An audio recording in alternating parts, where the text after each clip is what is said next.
What's going on, everybody? It's Chad, the UFC Dad here, back for some more UFC predictions.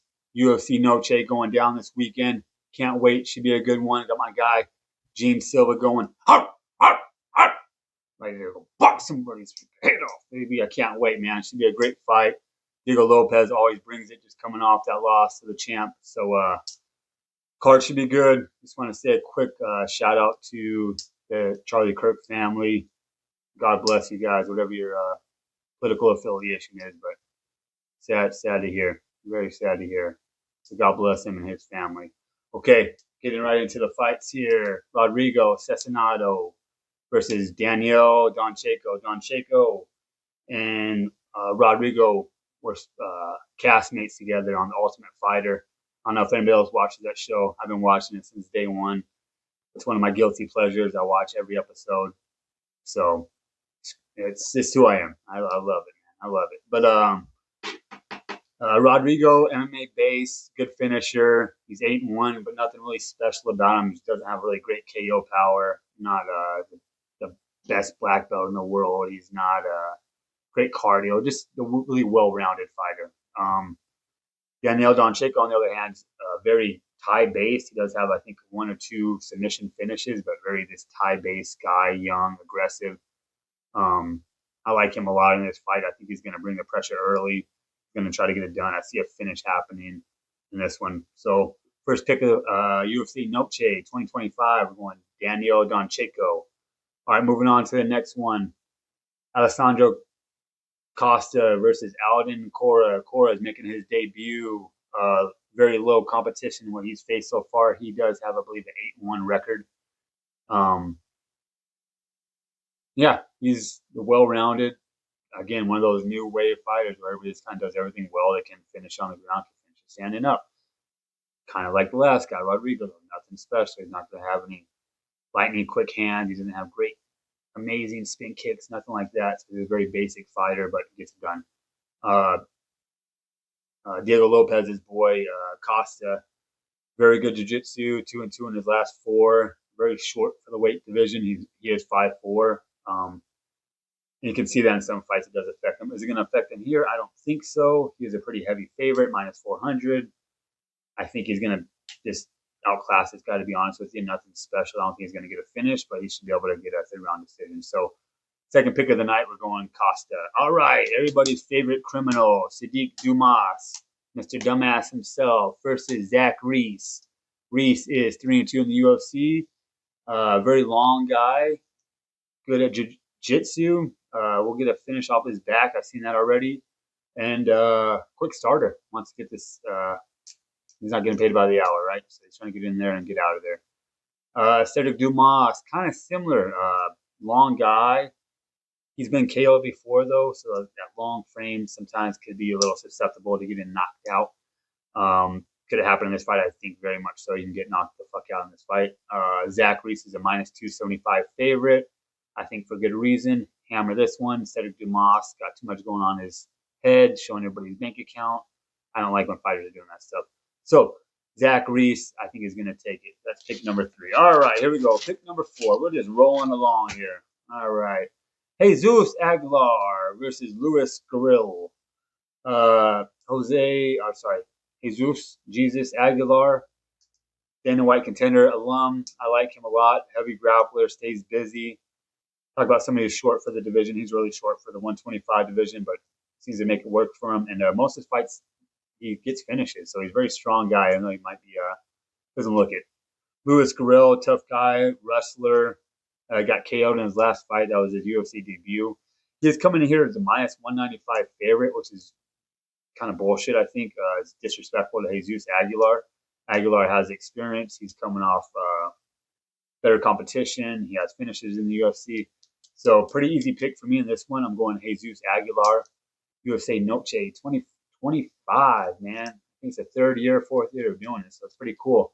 All right, my girl, Mrs. Autism herself, Tatiana Suarez versus Amanda Lemos. Suarez, you all know the story. USA wrestler, had the neck injury, had the cancer scare. She made her return. Was kind of just fighting once a year, if that, but always dominant, always looking good. had her title fight against Wei. She looked good in the first round, and then got her ass kicked the rest. So hopefully she's come back and improved a little bit. She's should win this one. Does she catch up the hold? I think that's a big question here. We know we're getting her for Amanda Lemos. She's 2-2 in her last 4 fights. Well rounded. Does she lose if she gets cut here? No, but could she use a big win? Yes, and this is a great name to do it against. Tatiana Suarez. She can stuff a takedown, so very interesting fight. I've always been a big Tatiana Suarez fan myself. I'm not going to change here.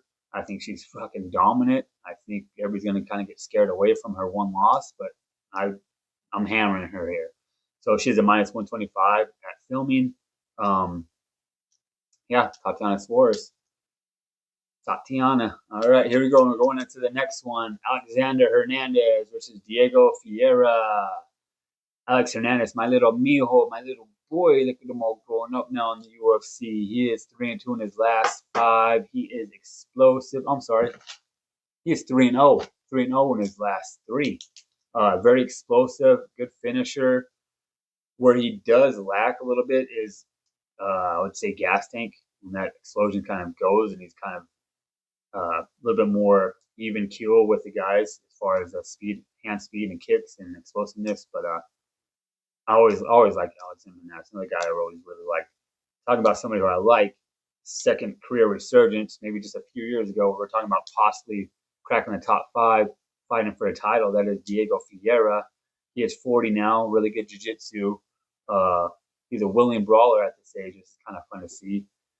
He's not susceptible to knockouts, really. He has been, I think, knocked out a couple of times back in the day, but recently his chin seemed to hold up a lot better. He has a plus 125 here. I like him. I do. I want to pick him, but I can't. Alexander Hernandez, talk about a guy who's on a resurgence. He's 10 years younger, getting finishes, he's staying active. We're going to go Alexander Hernandez here. All right, next one we're going on off of is Calvin Gastelum versus Dustin Stoltzfus. Stoltzfus. Oh, what are we doing with this guy? Never been a fan of him. Sorry, Stoltzfus, if you're out there. I think you're yeah, not my favorite fighter to watch. Got a knockout in his last fight, which is just amazing. Good for him. Hats off. I mean, he's still improving, still staying in the gym. Awesome. He was known as a wrestler early on, but he's getting KO'd a lot, so everybody just kind of wrote him off. He's one of those guys that's like, okay, if he loses this fight, he's definitely gonna be cut. He ends up winning that fight. He's winning a couple more now, so he's trying to get a name off of Calvin Gastelum. Is it going to happen? I don't think so. Calvin Gastelum does not get knocked the fuck out. That chin is granted. All right. He can't get his weight under control. That's been the story of his whole career. I mean, listen to Rogan. Rogan will complain about every team's at 170. He is who he is. This is who he is. He's a 185er. He's not very big. He's tough as fuck. He's got good 1-2. He's a decent wrestler. I just don't think he has a heart anymore to win the belt and what it takes to win the belt. I don't think he cares. He's made enough money in this sport and he's good. With all that said, the pick here is Calvin Gastelum. I think he's going to show Dustin there's still levels to this and that he's been fighting the highest level for a very long time. Dustin's just not there yet. So pick here, UFC Noche 2025. We're going to go Calvin Gastelum. All right. Next fight, the co-main event. My guy, Rob Font, getting it done here against David Martinez. Martinez coming off that great knockout win in his last fight. 12-1. Last minute replacement worries me a little bit, but I think he's the type of guy that stays in the gym. I don't think his gas tank's going to really be affected by this. Karate style. Karate Kid, what's up, Steph Crust? Calling you out, baby. Rob Font trying to make him the gatekeeper. He's 2-0 in his last 2 against the younger guys, which is kind of cool to see. Always been an excellent boxer. That's not going to change in this fight. So it's pretty much karate versus boxing. You know where I stand on that. I'm going to go boxing every time. Does he put him away? I don't think he puts him away, but I think he can win I think it's a 3-round fight. So we're going to go Rob Font. Keep it going here. All right. Now where my dogs at? My dogs at? Gene Silva, baby. Here we go. It's our weekend, baby. We getting this, huh? Where my dogs at? Where my nerds at? Who jumped off the bandwagon off of one bad weekend, huh? Who did? Yeah, not this guy. Not this guy. I'm still around with the nerds, baby. Gene Silva in this one. Heavy hands, slow build at times, but very explosive. You guys seen all the highlights? Oh, he's an animal. If you're gonna watch anything this weekend, if you miss a Canelo fight, I'm telling you, watch this fight, okay? This is a fight to watch. Diego Lopez coming off the loss against Volk. No shame there, right? Also a very good boxer. Very, very good at scrambling. So I see this fight staying on its feet, but if Diego was smart, he would try to get it down to the ground. Um, I don't think we've seen him really rattled stand up wise. I think Ortega kind of put a little bit of pressure on him in the last few rounds there, but I really haven't seen. And then, of course, Volk, hit him a couple times, but he never really dropped him. So can Silva do it? I think that's a big question. Either Silva gets a knockout or it's going to look a lot like it's a 5 round war, honestly, with Silva coming out on top. But maybe similar to that. Shoot, freaking Drew Dober fight. Yeah, kind of looking like that, where Diego's in it at times. He's kind of putting the pressure on him, but Gene, when he's having fun, when he's doing this thing, nobody can beat him. So, yep, Gene Silva's a pick in the main event, UFC Noche 2025. Let's run through it real quick. So we got Silva, Font, Gastelum, Hernandez, Suarez,